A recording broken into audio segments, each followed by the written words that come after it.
J'avais vécu une année difficile professionnellement et j'ai voulu m'accorder des vacances seule pour pouvoir gérer mon séjour comme je le voulais. Je logeais dans un petit hôtel, rien d'extraordinaire. C'était ma deuxième nuit.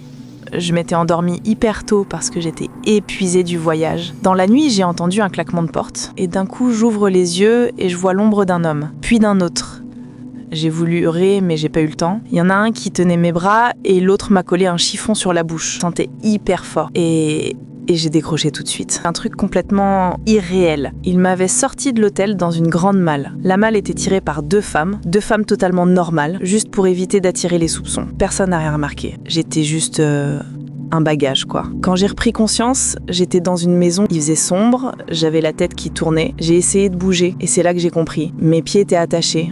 Une chaîne reliée à un radiateur, comme si j'étais un animal. La pièce était complètement vide, pas de meubles, pas de fenêtres visibles, rien. Juste un matelas par terre. Et des fois, des hommes armés qui passaient dans le couloir sans rien dire. J'avais beau crier, ça servait à rien. Je comprenais rien. J'avais pas d'ennemis, aucun problème. J'étais là en vacances. Personne savait où j'étais exactement. Ils me ramenaient à manger sans jamais me regarder. Et quand ils me détachaient pour aller aux toilettes, s'ils avaient le visage caché, je savais même pas pourquoi j'étais là. Et c'est ça qui fait le plus peur, de pas savoir. Au bout de 5 jours, tout a changé. Les allers-retours se sont intensifiés, ils parlaient beaucoup plus entre eux, et j'ai fini par comprendre pourquoi j'étais là. Ils s'étaient trompés de cible. C'était même pas moi qui voulais. En fait, ces mecs, c'était des narcos, et ils avaient eu une histoire avec un touriste qui avait séjourné dans la même chambre que moi, juste avant que j'arrive. Le mec avait senti que quelque chose allait mal tourner, il est parti en urgence du Mexique avec sa femme, et quand ils ont pénétré dans la chambre, ils croyaient que j'étais la femme du touriste. Ils sont tombés sur moi, juste parce que j'avais récupéré leur chambre. Ils attendaient que le mec revienne, qu'il les contacte pour négocier, et quand ils ont vu que rien se passait, ils ont commencé à chercher. Et là, ils ont compris.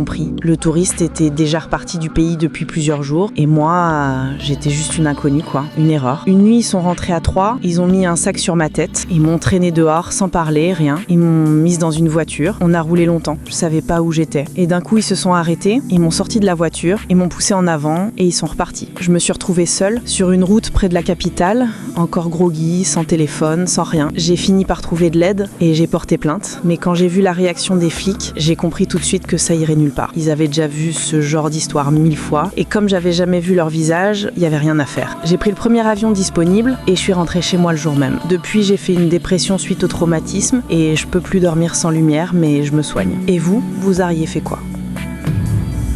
Si vous avez aimé cette confession, abonnez-vous pour ne pas rater les prochaines.